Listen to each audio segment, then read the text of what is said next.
I remember Jesus Camp. I remember it very well. Matter of fact, I'm a little embarrassed to talk about it, to be honest. I have to state I'm an atheist, and I do not believe in any aspect of the supernatural, but this is nevertheless what I experienced. Due to whatever reason. I think it's a naturalistic one. Trick of the mind, maybe even mental illness, I don't know. I would prefer to think of it as mental inclusion or groupthink affecting someone, but maybe not. I don't know. Nevertheless, this is what I experienced. I had gotten married in Iowa. For some reason, I had forgotten that my wife was a fundamentalist Christian. I hadn't really embraced my atheism. I just knew I believed in science. So, that's fine. I still went to church and stuff. I guess I was a moderate. I'm not going to get into the moderate thing right now. But, in any case,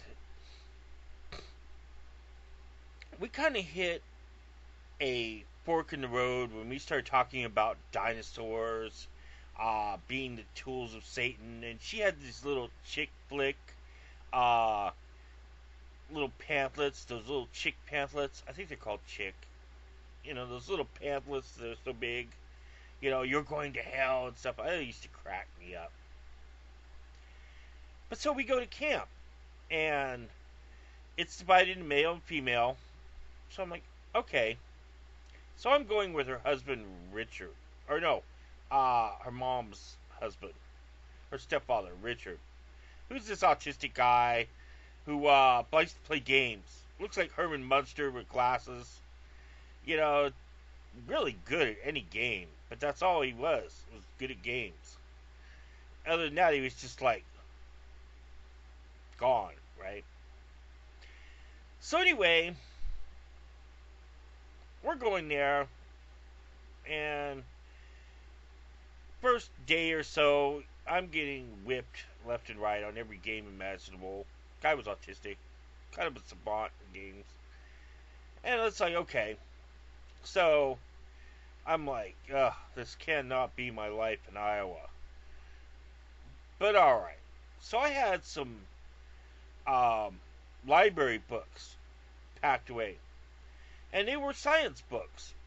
Because I felt like I might need them. Because after about 10 years before, a friend of mine had died. And that's really when I started questioning the church. More than religion, just the church. And, you know, the whole aspect of God. You know, I had seen other things before. Yes, I have seen miracles or hallucinations. And I don't really talk about them, but okay. So I have, so it is, right? So, I go to this church thing. And we're there. And there's this big cathedral. And everybody's praying and they're doing lectures. And I was still smoking at the time. So every once in a while I'd sneak out the back so we could smoke a cigarette. Well, it sort of got to you because it was like indoctrination. It was nothing like other people described online. It wasn't hard. It was non-denominational, but it was like one of those mega church things. And it was in the Midwest, so it was pretty, you know, it was a step away from what I known as my moderate Lutheran, more like country club bringing idea of religion, you know, in California. But it was a little weirder. Like the first day I went to their freaking Salvation Army church, and they go, "Yes, and God will help us, and through that, Iowa will rise up and take control of the world." I'm like, oh, Christ, I'm in the wrong place. Yeah, woo, red flag. Uh-oh. But other than that, it was just pretty casual. So that's fine. I wasn't drinking or smoking or anything, so what do I care? But I just couldn't lie to myself. I mean, I, even then, I could accept the function of church, the history of church, the the need of church, but I could not accept the obfuscation of reality. Just the idea that, anything that you need a CGI for can be real in real life is not real to me. I was like, this is kind of Dungeons and Dragons, like, guys, no. But, what did I know, right? Right.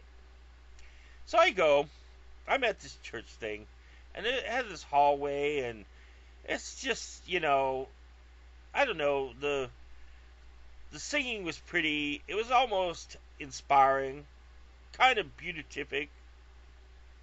People raising their hands up, when they do like, the camera's small, but kind of like when they got their palms facing upward, and they're holding something, a beach ball above their head, or something like that, and it, people are getting into the spirit, so to speak.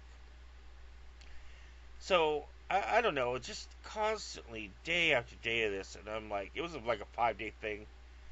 I'm like, God, I need a break, So I thought, well, I'm really getting tired of feeling like I'm indoctrinated. Plus, the damn things are too long, and I need to smoke. So I take my smoke break, and then I saw it. I saw the raft. Oh, I should preface this with another thing happened. My dog died before I left California. Oh well, what the hell? Yep, Capital City, California. You know it now. Before I left, right, I had my dog died, and I had to put him to sleep, and it was really traumatic for me. I had one of those big what cry moments. I'm just jaded now. But I mean, I've sat with my 2 dogs since then who have died, and I probably should have put them to sleep, but I just told them why they passed away. I don't know if that's crueler or not, but anyway, that's not what this video is about.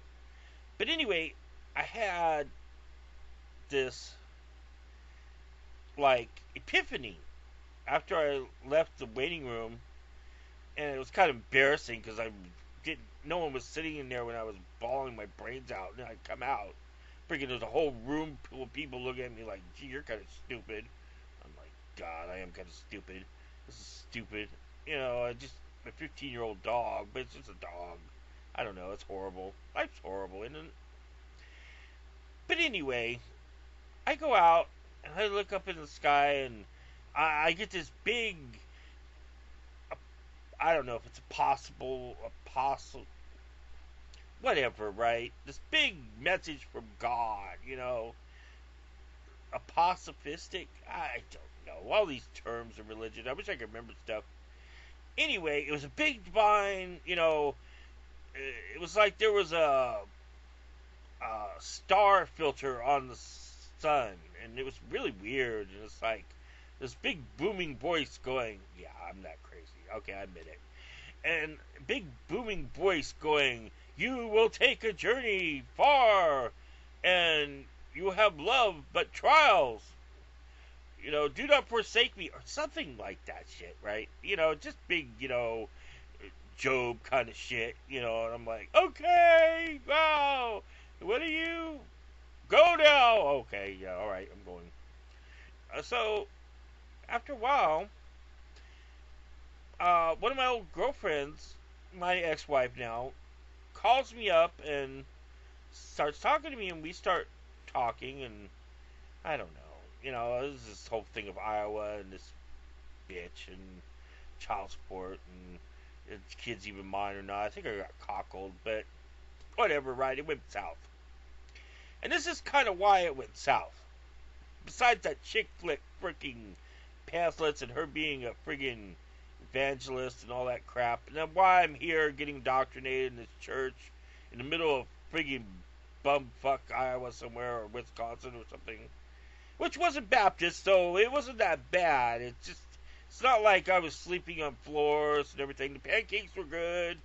The people were nice. The freaking, you know, the food was adequate. There was cots. I couldn't complain. I had soap and water. I had raised a shit fit.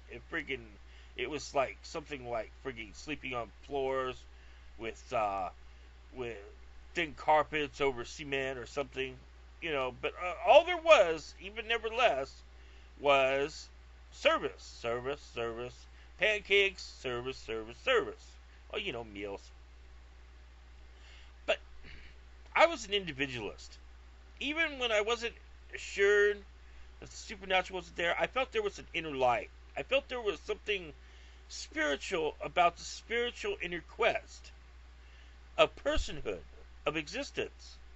And I didn't really question supernatural or not, but I knew, well, I did, because I believed that there was, whatever else there was in the inner light, there was an outer world, material world, that functioned by its own rules, no matter what put it there. And whatever it was, it was. I had already accepted a naturalistic view of the world, at least on the outer world. Now, whether there was an inner light that was a spiritual or metaphysical part, I was agnostic on, because I could kind of accept that whatever created the world, it was the world. Deism? I don't know. Anyway, you didn't see frigging dragons and tornadoes and unicorns, or not tornadoes. You saw lots of tornadoes. Christ. There's too many tornadoes, lightning and stuff. Like, no wonder these people believe in God. You're about to get sucked up in the sky and zapped with a goddamn friggin' thunder thing. Friggin' lightning bolt. No, I mean, it was friggin' Iowa, man. There was friggin' lightning bolts that just sat in the middle of the friggin' sky and went. I'm like, holy shit. That is just evil weather. Oh, man. No, this is not right. I mean, I was from California, and it was like, you get a blast here and there, but thunder once a season. But I mean, nothing like friggin' lightning just sitting in the air going, shit, Oh, I don't know. That just freaked me out. Things half a mile wide. Things sounding like friggin' railroad tracks or goddamn friggin' railroads, locomotives whizzing by the house, friggin' lightning and everything. Oh no, Anyway, I'm looking around, and I'm out in the back of this long hallway, and there's a pool, a small pond, maybe, I don't know, 2 or 3 football size big. It wasn't too big, but it was kind of big. It had a little dock. And right at the end of the dock were these paddle boats. I thought, wow, I don't know if I'm supposed to be on that, but I did it. So I walk over there. I freaking get on this paddle boat, and it's like, it had one for each side where you could sit on each side, but that would kind of make it off balance. So I sit right on the main keyhole, which was still kind of balanced, and I could use each pedal on each side, and it would pedal like a regular. You could pedal it that way, with the stick in the back to friggin' make it go left or right. I didn't know there was netting down there, and I guess I ruined one of them, and I felt really bad, but I don't know. I guess that's why they told you not to use it. But they didn't know what to say anything beforehand. So I guess I should have known not to, but I did it. Because I was looking for my spiritual light.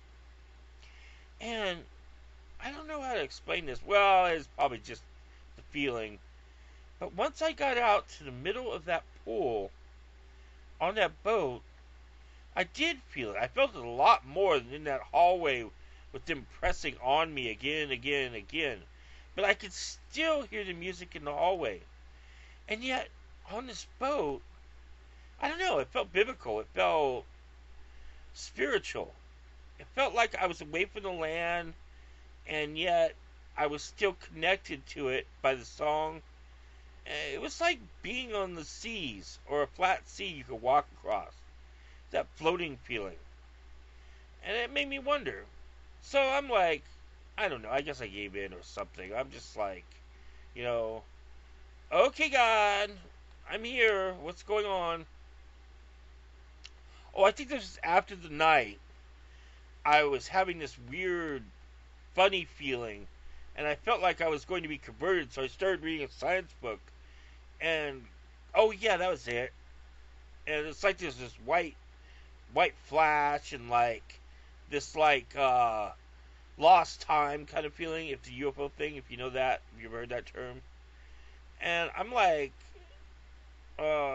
I'm like, well, okay, God, what's my plan? You got me here. Things aren't going right. And it's like you have to believe to make things right. And I'm hearing this shit, right? And I'm like, okay, but what about this, God? I point down to the evolution book. How do you function with religion? I mean, how do you function with the material world? Isn't evolution true? And then it fades away. You must know. I'm like, okay. That was weird. So I'm like, I like dodged the frigging uh, indoctrination thing, I guess. So I'm like, okay, that was strange. Wish I could have got an answer right there. That would have made it a lot easier. So then I'm like, well, anyway, back to the frigging boat. So I'm sitting in the middle of the boat, and I'm listening to them hymn and stuff, and it's really nice, and I felt really connected and everything. Just me, a boat, and the sun with these clouds behind it, in front of it. And I'm like, hey, God, we never got back to me about the evolution thing. I'm not joking. I remember these things, saying this. And it's like these clouds parted, beautiful, majestic, and I got this frigging, you must have faith to know. And I'm like, well, God, I want to have faith, but I need to know to have faith, because what I see is real. And then I'm like, the boat's rocking and stuff, and I'm like, ooh, this isn't too good. And it's like, it's just like this frigging wah wah wah wah. The clouds start frigging forming again, and then they frigging apart just a little. I swear to you, this happened to me, or I imagine this happened to me. Let's be honest. To perceive something is not to believe in something by my own standards. I can be a skeptic and still perceive an incident that I don't have to believe in, especially on reflection. But this is honestly what I perceived, okay? Yeah, I'm not loony. Or, whatever religious people perceive, but frigging the clouds open up again, and they go, Timmy, leave my people alone. Go back home. Kid you not. That's what Elowein said to me, or Yahweh. Go home. And the clouds go boom, boom, boom, and everything's normal. And then freaking I go to paddle back in, the freaking boat's not working right. The boat breaks. Great. Exiled again. Okay, so my late marriage fell apart and I went home. I got stuck with child support. Thanks, Yahweh. No, I'm not bullshitting on this. I mean, really, the point was that I perceived that, and that's what happened. And it was like, all of a sudden, all that church stuff seemed to be just flat. Without the magical, mental, spiritual CGI around it. It was just mundane. people gangsters, and yet I could perceive them being in the spirit. Reminds me of that old Star Trek, In the Body. I can see people who are connected. Scary. That's what religion is. That's why some people say, there's big argument about moderates and stuff and everything, and I'm like, and I've had these big arguments with people about, oh, you know, they all say, yeah, you can be moderate and still believe. And I'm like, no, you can't. You're either in or out. Unless you're faking it for custom, you're really in. There's a tipping point. Once you flip over, you're flipped. You are indoctrinated with magic thinking. That might not match your political ideology, but in some way or another, you are part of the spirit. In other words, you are indoctrinated into the group think. You are of the body. Okay, that's Star Trek, but same thing. Freaking Landru. It's basically it. You're of the spirit. And you cannot trust anybody of the spirit. I don't have anything against them, but when push comes to shove, they're still part of the body. They are. They're part of that magical mindset that still views everything as connected to the divine. And that means they're indoctrinated. Now, that doesn't always affect what kind of person they are, but at their core, they're still perceiving reality with magic thinking. And I don't see how you can say, oh, I can have my views, but still uphold these values. You can in practice, but in perception, if you are religious, you've been converted. And that's what converted is of a mindset. It's like a cult. It's like you drank the magic bringing Kool-Aid. You have. If you believe, you drank the Kool-Aid. So that was my weird experience, and yeah, and I don't know why I perceive things. I always have, and I don't really care anymore. I just look at it like some friggin' thing, nothing affects me. I'm an atheist. I don't believe it. It's like, oh, that's interesting. And no, it doesn't affect my behavior or anything, but it's not real. And no one should ever believe that it's real. Because there's no basis in reality for it. Except probably psychology. Or human perception. I've always felt people's imaginations were always connected to their intelligence. But I'm sure in the realm of science, that's just, colloquial at best. Colloquial view of things. Anyway, that's all. I'm a little embarrassed by saying this, but that was my religious experience. And I knew it wasn't real.